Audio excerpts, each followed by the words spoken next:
paz do Senhor, meu amado, bem-vindo de volta à nossa escola bíblica.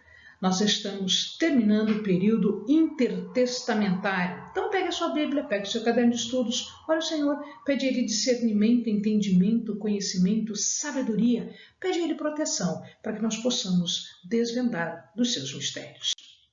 Então, como já dissemos, estamos no final, estamos já no período romano, que vai até o Novo Testamento. Então, no Novo Testamento, nós vamos ter aí todo o domínio romano, do Império Romano, né, na área que é de Jerusalém, que é da Judéia, enfim. Então, Jesus, quando nasce, ele nasce já com o Império Romano dominando toda a região. Todos os discípulos, inclusive Paulo, tudo que se passa no Novo Testamento se passa neste período romano que começa em 37 a.C. O que acontecia neste Império Romano, na verdade?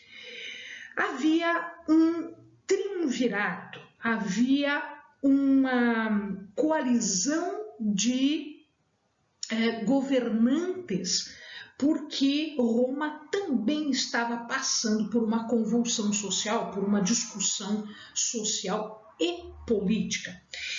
Quem dominava ali era Pompeu, Crasso e Júlio César. Eles é que dominavam todo o Império Romano, eles dividiam o poder.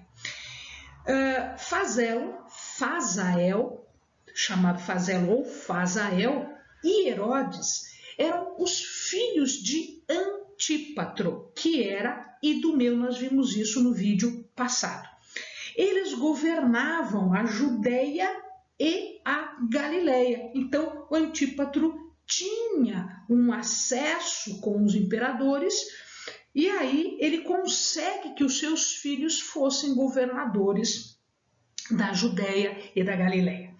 Antípatro vai ajudar César na campanha do Egito, nós vimos rapidamente isso no vídeo passado. E aí César, gostando disso, né, sentindo gratidão, ele dá para Antípatro o cargo de procurador-geral da Judéia, ou seja, ele mandava na Judéia toda. Mas Júlio César, ele é assassinado em 44 a.C. Então, essa história é uma história bastante conhecida e ele é assassinado pelos senadores dentro do Senado romano. E aí ficou uma situação bastante complicada em Roma. 3 homens, então, se reuniram e subdividiram de novo o reino, né? Uma vez que César havia suplantado Pompeu, havia suplantado Crasso, e ele dominava sozinho, e quando ele morreu, então 3 homens de novo fizeram um segundo triunvirato, formado por Otávio, por Marco Antônio e por Lépito. Antônio era um governante também da Síria e do Oriente. Ele sentia mais proximidade com Herodes, então ele favorecia Herodes. Herodes foi pressionado por Antígono, nós contamos essa história no vídeo passado, e ele achou que a sua vida estava correndo risco, estava correndo perigo. Então ele foge para um lugar próximo ao Mar Morto chamado Massada. E dali de Massada ele vai para Roma para se fortalecer. E lá ele consegue, porque ele tinha uma lábia muito grande, ele sabia conversar com o poder, ele consegue ser nomeado rei. E aí ele volta, né, para brigar com Antígono. Ele faz com que Antígono seja morto, né? A gente viu no vídeo passado que ele manda Antígono para Antônio, Antônio manda matar o Antígono, e Fazael, que era o seu irmão, se suicida. Então, alguns autores ficam assim com dúvidas em relação a este suicídio do irmão de Herodes. E aí acontece a derrota final dos asmoneus, dos asmonianos, né? Dos macabeus, se o amado prefere esse nome. Isso se dá em 37 a.C., que nós também já citamos no vídeo passado. Quando ele sobe ao poder, ele começa a agir conforme a sua natureza. Lembrem-se que nós dissemos que os idumeus foram vencidos pelos macabeus e eles fizeram os idumeus se circuncidarem. Mas, na verdade, isso foi tudo fake. Isso tudo não resultou na conversão dos idumeus mesmo ao judaísmo. Tanto é que quando Herodes sobe ao poder, ele oferece sacrifícios ao deus Júpiter e ele institui jogos e festas pagãs em Jerusalém, porque ele era o rei, ele estava dominando tudo, então ele queria fazer do jeito dele. Como Antígono havia sido morto, ele foi condenado à morte por Antônio, alguns partidários de Antígono, defensores de Antígono, ainda estavam por ali. O que ele faz? Ele pega esses partidários, foram 45 amigos de Antígono e seus inimigos que foram executados.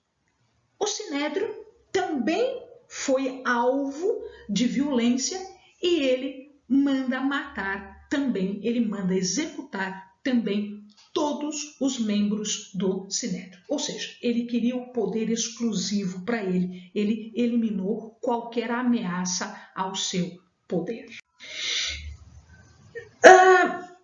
Mas nós temos uma situação importante aqui. Nós vimos no vídeo passado que nesta época o sumo sacerdócio era uma posição política importante, era uma posição de poder. E Herodes então queria alguém no sumo sacerdócio que fosse seu partidário, que fosse seu amigo.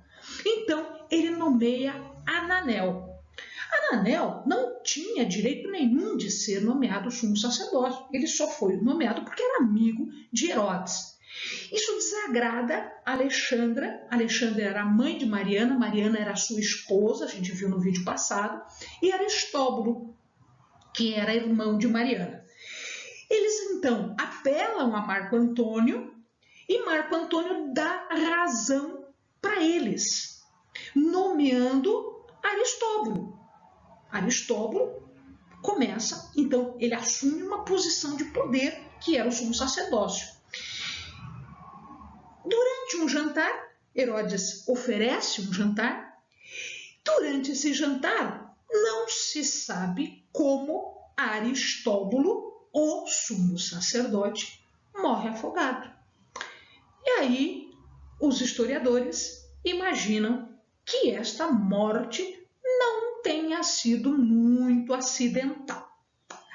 Herodes, de novo, nomeia Ananel, ou seja, ele insiste no Ananel. De novo, eles apelam a Marco Antônio, que manda chamar Herodes. Pô, vamos parar com essa confusão, vamos resolver isso tudo. Só que quando Marco Antônio chama Herodes, Herodes tinha um poder de convencimento muito grande. Ele retoma por cima, ele retoma dono da situação. Ele manda executar um irmão seu, chamado José, e manda encarcerar Alexandra, que era sua sogra. Isso significa que ele tenta tirar toda toda a situação contrária, né, do seu poder. Marco Antônio, ele briga com Otávio. Então, a situação, apesar dos três mandarem no Império Romano, em verdade mesmo, Marco Antônio acaba se exasperando, acaba discutindo com Otávio, e ele perde o poder que ele tinha, né, porque Otávio queria assumir todo o poder, e Otávio assume como imperador. Antes disso, Cleópatra está às voltas com Malco. Malco era um chefe árabe que estava ameaçando o Egito. Então ela pede ajuda para Herodes. Herodes vai guerrear com Malco e ela ganha a batalha. Esta Cleópatra aqui, sim, é a Cleópatra que nós lembramos dos filmes, da história. E todo mundo, quando fala de Cleópatra, pensa nela. Esta é, sim, a Cleópatra que nós pensamos dos filmes, da história, né? Que é a Cleópatra que teve um caso com Júlio César, teve um filho com Júlio César e depois ele teve um caso com Marco Antônio, quando Marco Antônio foge de Otávio, porque Otávio queria matar Marco Antônio. Ele vai fugir para o Egito e quando ele foge para o Egito, ele acaba tendo um caso com Cleópatra, tendo filhos com Cleópatra. Na verdade, Cleópatra teve um filho de Júlio César e teve 2 filhos, um casal de Marco Antônio. Otávio vai até o Egito, ele cerca Cleópatra e Marco Antônio e acaba com a morte de Marco Antônio e a morte de Cleópatra. Cleópatra se suicida exatamente para não cair nas mãos de Otávio. Cleópatra aqui é a última faraó da linhagem dos Ptolomeus, que a gente viu lá num dos primeiros vídeos, tá? Do descendente do Ptolomeu general de Alexandre Magno, né? Ele era quando Alexandre morreu, divide-se todo o império do Alexandre Magno, a parte do Egito fica com Ptolomeu, um dos seus generais, e Cleópatra, descendente deste Ptolomeu. Então, Cleópatra, os homens chamavam-se Ptolomeus e as mulheres se chamavam Cleópatra. Cleópatra foi a última faraó. Quando ela morre, acaba a linhagem dos faraós vindos de Ptolomeu. Bom, enquanto isso, o que acontece? Herodes, quando percebe que Otávio está ganhando o poder, ele se bandeia, ele larga Marco Antônio, ele esquece Marco Antônio, a quem ele devia muito, e ele vai atrás de Otávio e consegue cair nas graças de Otávio. Quando ele ganha a boa vontade de Otávio, ele ganha junto todo o território de Israel, que vai ser dividido agora em 4 distritos: Judeia, Samaria, Galileia e Pérea. Então, aqui o amado vai ver, né, a Idumeia aqui, que é o de onde veio Herodes, a Judeia aqui, Samaria está aqui, a Galileia, aqui de onde vem o nosso Senhor, né? Esta outra parte aqui, Gaula Antídite, e a Pérea. Então, ele vai ser subdividido nestas regiões aqui. Quando Herodes morrer, estas regiões todas vão ser divididas entre os seus filhos. Herodes, quando ele assume o poder, ele começa a manifestar a loucura toda. Quer dizer, ele já era louco, ele já era fora de si, ele já era violento. Já veja o que nós contamos em relação a Herodes. Ele ficou pior ainda, e ele manifestava esta loucura em forma muito violenta. Ele manda executar Mariana, sua mulher, sua esposa, e Alexandra, mãe de Mariana, sua sogra. Ele manda executar as duas. Ele também mata os seus filhos com Mariana, que era Aristóbulo e Alexandre. De novo, né? Veja que eles têm esse costume de dar nome aos filhos de acordo com os seus ancestrais. Então era mais um Aristóbulo na nossa confusão aqui de tantos Aristóbulos e de tantos Alexandres. Então Aristóbulo e Alexandre eram os descendentes de Mariana. Mariana, Macabea, né? Vinda dos Asmoneus.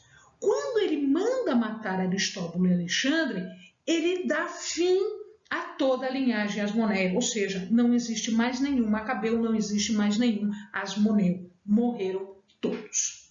Ele tortura e executa todos os judeus que se mostram insatisfeitos com as decisões dele. Ele indica Antípater, veja, Antípater era o nome do pai dele, e ele deu a um dos filhos dele, o filho preferido dele, ele deu o nome de Antípater. Esse Antípater, portanto, era seu filho. Ele indica o Antípater, que era mais terrível do que ele, como seu sucessor. Então ele indica em vida ainda o Antípater. E os judeus não queriam, porque o Antípater era pior do que o Herodes. Então o resultado, eles desagradaram, ele manda executar todo mundo que era contrário às vontades dele. Ele manda colocar uma águia de ouro. A águia era o símbolo do Império Romano. Manda colocar uma águia de ouro no santuário do templo. Os judeus, obviamente, se revoltam e Herodes começa a manifestar enfermidades que não se sabe de onde vem e que não se sabe, vivem de uma hora para outra, eram repentinas e não se sabe de onde vêm essas enfermidades. Tá? Antípater, seu filho, conspira com Feroras, um outro personagem ali, contra Herodes, para tomar o poder do pai. E aí, um movimento de fariseus, chefiados pela esposa de Antípater, é organizado. Isto significa que Antípater e Feroras tinham que ser afastados. E, por óbvio, Feroras é morto por Antípater, tá? E Antípater, ele é preso. Então, o Feroras é morto, mas o Antípater é preso. Ele não ia matar o filho. E ele é levado para a Síria. E lá na Síria, ele acaba sendo julgado e condenado. Então, Feroras morreu primeiro, Antípater vai morrer depois. O corpo de Herodes agora começa a ser tomado de muitas chagas, de muitas feridas. Quando ele vê que a sua vida está no fim, ele manda encarcerar os membros do novo sinédrio, porque o antigo ele tinha matado todos. O novo sinédrio, então, é todo preso e a ordem é a seguinte: quando ele morresse, todo mundo tinha que chorar. Não por ele, mas por todos os membros do sinédrio que tinham a sua sentença de morte. Então, quando ele morresse, os membros do sinédrio tinham que ser mortos. E aí, por óbvio, as pessoas iam chorar pelos membros do sinédrio, não por ele, mas ele queria que ele fosse chorado. Na verdade, isso não aconteceu. Ele manda matar todos os nascidos em Belém, porque é nesta época que acontece a vinda dos reis magos, dizendo que um Messias ia surgir em Belém, que na verdade já havia surgido, ele já tinha nascido, Jesus já tinha nascido. Só que nesse meio tempo, um anjo avisa José e José sai de Belém. Significa então que quando todos os recém-nascidos de Belém são mortos, Jesus não está mais ali. Tá? Então Jesus já é nascido quando Herodes ainda está para morrer. Ele morre dali a pouco. Ele levanta todos os muros de Jerusalém. Ele era um grande construtor. Apesar da loucura dele, ele era um grande administrador. Ele colocou as finanças em dia, ele fez melhorias, ele era um grande administrador. Louco, mas um grande administrador. Violento, mas um grande administrador. Então ele levanta os muros de Jerusalém, ele reconstrói a fortaleza de Antônia, e aí ele troca o nome. A gente já viu que essa fortaleza havia sido construída antes, agora ele troca o nome para a fortaleza Antônia, porque ele quer homenagear Marco Antônio. Né? Ele construiu Cesareia Marítima, uma das grandes construções, uma das grandes, né, daquela época, e ele dá o nome de Cesareia Marítima em homenagem a Otávio Augusto, ou seja, então ele vai fazer coisas para Antônio, para ganhar a atenção de Antônio, ele faz coisas para Otávio Augusto, para ganhar coisas de Otávio Augusto. Otávio Augusto, por que Cesareia se o nome dele é Otávio Augusto? Porque ele ficou conhecido como César. Então, Cesareia. Ele reconstrói o templo em Jerusalém. Na verdade, ele começa em 17 a.C., mas ele não vê terminar o templo. Quem termina o templo é um descendente seu chamado Agripa II. Isso acontece em 65 d.C. Lembrem-se que Jesus prevê a destruição do templo, né? Quando ele diz que estas pedras iriam cair e que não restaria pedra sobre pedra. Então, depois de Jesus morrer, leva ainda mais alguns anos, o templo é reconstruído, ele concluído em 65 e em 70 o templo é destruído. Ele reconstrói Samaria, Samaria muda o nome, ela começa a se chamar agora de Sebaste, depois de mudar o nome. Ele constrói a fortaleza de Maqueiro. Esta fortaleza de Maqueiro é onde João Batista foi preso e onde João Batista morre, porque ele perde aí a sua cabeça, ele é decapitado, né, com pedido de Salomé. O Amado lembra desta história lá para frente, porque João Batista fala das irregularidades que estavam acontecendo no governo, e então ele é executado nesta fortaleza de Maqueiro. Quem construiu foi Herodes. Herodes manda a execução, né? Porque ele vai para a Síria, ele vai ser executado na Síria. Antípater, seu filho Antípater, né? Ele é executado.